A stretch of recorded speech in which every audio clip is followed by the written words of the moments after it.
Turn.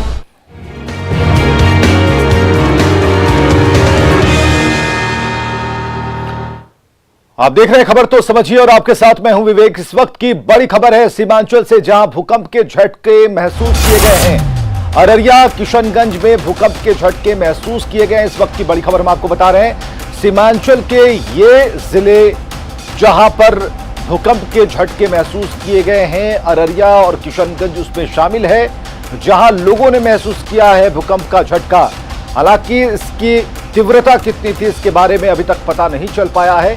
और इस वक्त की बड़ी खबर हम आपको बता रहे हैं, सीमांचल के इलाके में भूकंप के झटके महसूस किए गए हैं।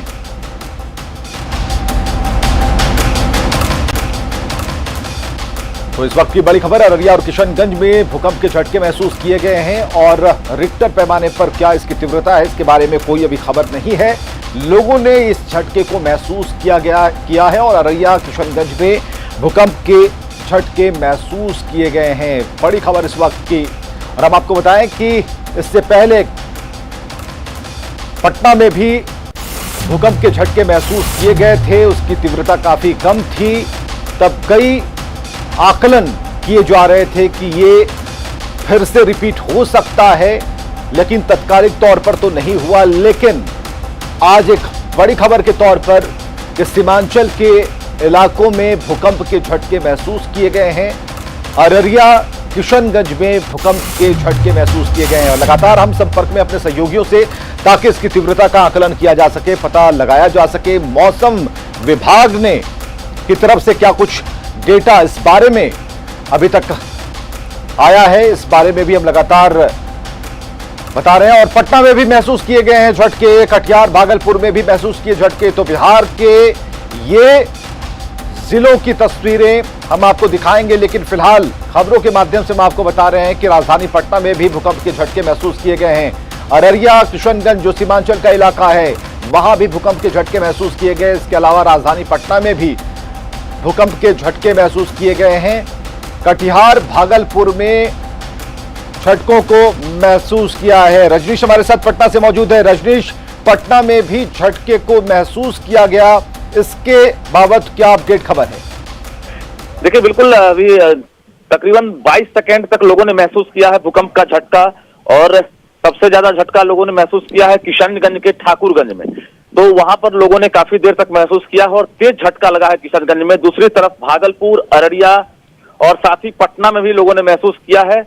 लगातार न्यूज 18 के पास फोन कॉल्स आ रहे हैं और मौसम विभाग भी अपडेट जानकारी के लिए 5 मिनट बाद पूरी स्थिति को बता पाएगा। लेकिन बता दें आपको कि कुछ ही माह पहले बिहार में कई जिले जो है भूकंप के झटके वहां महसूस किए गए थे, लेकिन फिर से एक बार लोगों ने तेज झटका महसूस किया है। हालांकि जो केंद्र है भूकंप का, ये कुछ देर के बाद पता चल पाएगा, कितना रिक्टर स्केल है ये पता चल पाएगा। लेकिन रजनीश, आपने कहा कि 22 सेकेंड तक इस झटके को महसूस किया गया। हालांकि ये काफी कम वक्त था, लेकिन जो झटका था वो क्या इससे पहले, जैसा कि आपने कहा कि कुछ महीनों पहले भी राजधानी पटना में हमने देखा था, बिहार के कई ऐसे जिले थे जहां पर झटके महसूस किए गए थे। तो इस बार की तीव्रता तब और अब में कितना फर्क है? देखिए, जो खबर आ रही है किशनगंज और ठाकुरगंज इलाके से कई फोन कॉल्स मेरे पास आ रहे हैं, जहां पर लोगों ने काफी देर तक झटका और तेज झटका महसूस किया है। तो राजधानी पटना में पिछले बार लोगों ने झटका महसूस किया था और इस बार भी लोगों ने झटका महसूस किया है। लेकिन पटना की तुलना में इस बार जो सीमांचल इलाका है, सीमांचल इलाके में जोरदार झटका लगा है। पटना में भी झटका लोगों ने महसूस किया है, लेकिन कुछ कम है तीव्रता यहाँ की। तो निश्चित रूप से कुछ देर वेट करना पड़ेगा। और चलिए, बहुत बहुत शुक्रिया रजनीश हमसे बातचीत करने के लिए, तमाम अपडेट के लिए, जानकारियों के लिए। तो बड़ी खबर हम आपको बता रहे हैं, सीमांचल के इलाकों में भूकंप के तेज झटके महसूस किए गए हैं। इसके अलावा भी कई और जिले हैं, भागलपुर में भी भूकंप का झटका महसूस किया गया, राजधानी पटना में भी भूकंप के झटके महसूस किए गए हैं। और रजनीश जो बता रहे हैं, जो जानकारियां दे पा रहे हैं, तकरीबन इसकी जो अवधि थी वो 22 सेकेंड थी और पटना में भी लोगों ने महसूस किया इन झटकों को। लेकिन सबसे ज्यादा जो इसका प्रभाव है वो किशनगंज का इलाका है, सीमांचल का इलाका है। तो बड़ी खबर हम आपको बता रहे हैं, भूकंप के झटके महसूस किए गए हैं। और जैसा कि रजनीश बता रहे थे कि 5 मिनट के बाद, तकरीबन इसमें थोड़ा वक्त जरूर लगेगा ताकि इसकी तीव्रता का आकलन किया जा सके। मौसम विभाग की तरफ से जैसे ही अपडेट आएगा, सबसे पहले सूचना हम अपने दर्शकों को देंगे कि आखिर कितने देर तक राजधानी के लोगों ने उसे महसूस किया, बिहार के किन किन इलाकों में भूकंप के झटके महसूस किए गए, और प्राथमिक तौर पर जो अभी जिलों की लिस्ट हम तक पहुंची है उसमें सीमांचल के कई इलाके हैं और इसके अलावा राजधानी पटना है, भागलपुर है। तो जैसे ही ये खबर लगी उसके बाद लोग अपने घरों से बाहर निकल आए। हालांकि जैसा कि अभी रजनीश जो सूचना दे रहे थे कि 22 सेकंड तक इन झटकों को महसूस किया गया, तो लोगों ने जैसे ही भूकंप के झटके का एहसास उन्हें हुआ वो घरों से बाहर निकल गए। और अररिया से हमारे साथ सतीश है। सतीश, क्या खबर है? जी, काफी अफरा तफरी का माहौल हो गया था। करीब 20 से 22 सेकंड और तीन झटके लोगों ने महसूस किए हैं। पहला झटका काफी तेज था, दूसरा झटका और फिर तीसरा झटका। लोग जो है अफरा तफरी का जो है माहौल बन गया और लोग जो है घरों से बाहर निकल आए और फिलहाल स्थिति अभी सामान्य है। जी चलिए, स्थिति सामान्य है, लोग घरों से बाहर निकल आए। सतीश, बहुत बहुत शुक्रिया बातचीत के लिए। तो जो भूकंप के बाद होता है अक्सर कि डर से लोग किसी खुली जगह पर जाते हैं, ये बेहतर कदम होता है। जो लोग जिन्होंने झटका महसूस किया अपने घरों से बाहर निकलते हैं, खुले मैदान की तरफ बढ़ते हैं, कोई पार्क में जाता है, जिससे कि दुर्घटना की जो संभावना है वो बहुत कम हो जाती है। राजधानी पटना में भी महसूस किए गए हैं झटके। कुछ तस्वीरें हम तक पहुंची है जिसमें कई महिलाएं हैं जो कि अपने घरों से बाहर निकल गई हैं, जिन्होंने महसूस किया इन झटकों को। और बिहार के कई इलाकों में भूकंप के झटके महसूस किए गए हैं।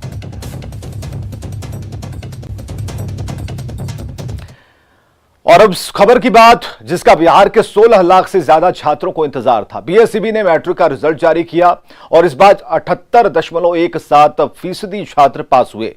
पहले इस बार के रिजल्ट को जानिए और फिर खबर को भी समझिए।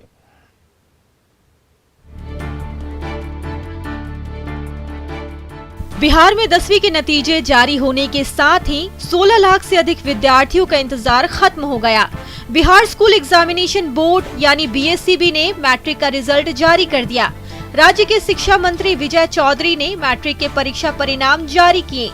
इस बार 10वीं की बोर्ड परीक्षा में 16,84,466 परीक्षार्थी शामिल हुए, जिसमें से 78.17% छात्र पास हुए हैं।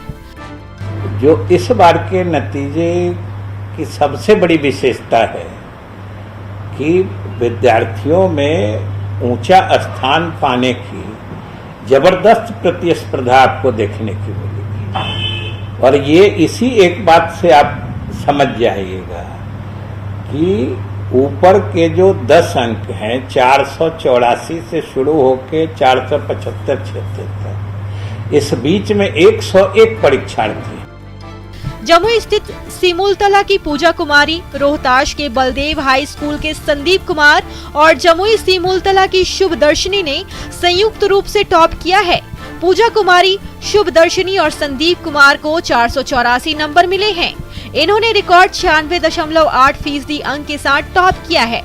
हालांकि पिछले 2 सालों के मुकाबले इस बार 2.42% रिजल्ट में गिरावट दर्ज की गई है। इस बार के रिजल्ट की खासियत ये रही कि पहले नंबर पर 3 छात्रों ने टॉप किया और दूसरे नंबर पर 7 छात्र रहे हैं।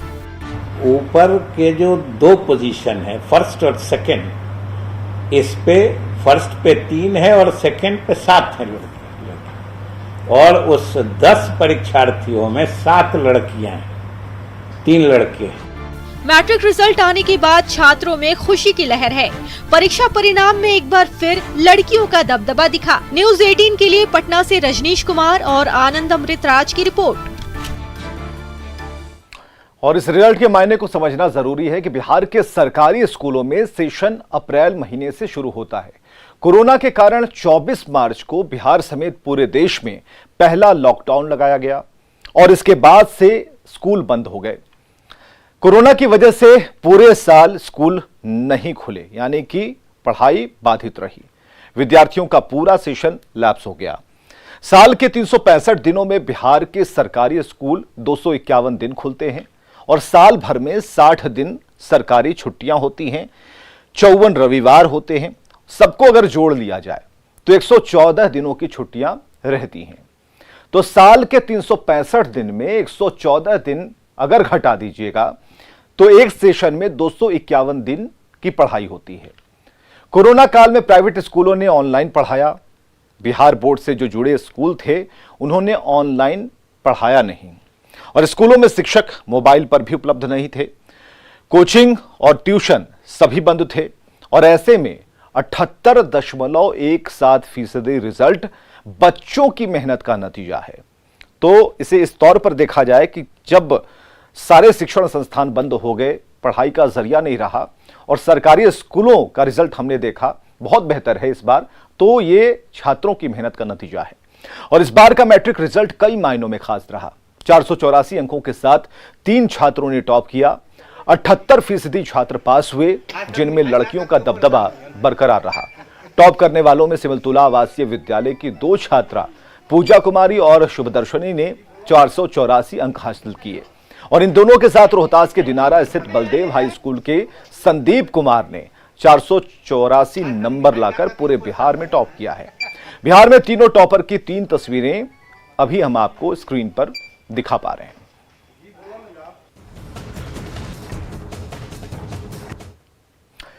केंद्रीय गृह मंत्री अमित शाह नक्सली मुठभेड़ में शहीद हुए जवानों को श्रद्धांजलि देने जगदलपुर पहुंचे और इस दौरान बासागुड़ा सीआरपीएफ कैंप में गृह मंत्री अमित शाह ने जवानों के साथ भावपूर्ण संवाद किया और उनकी हौसला अफजाई की।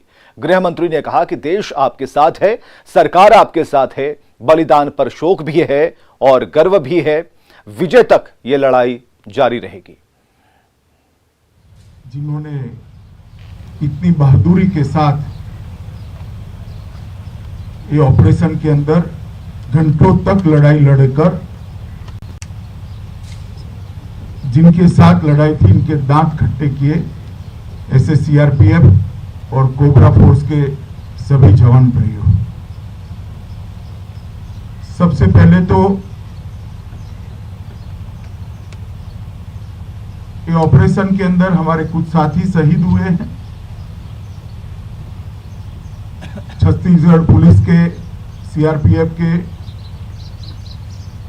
कोबरा फोर्स के, वो सभी को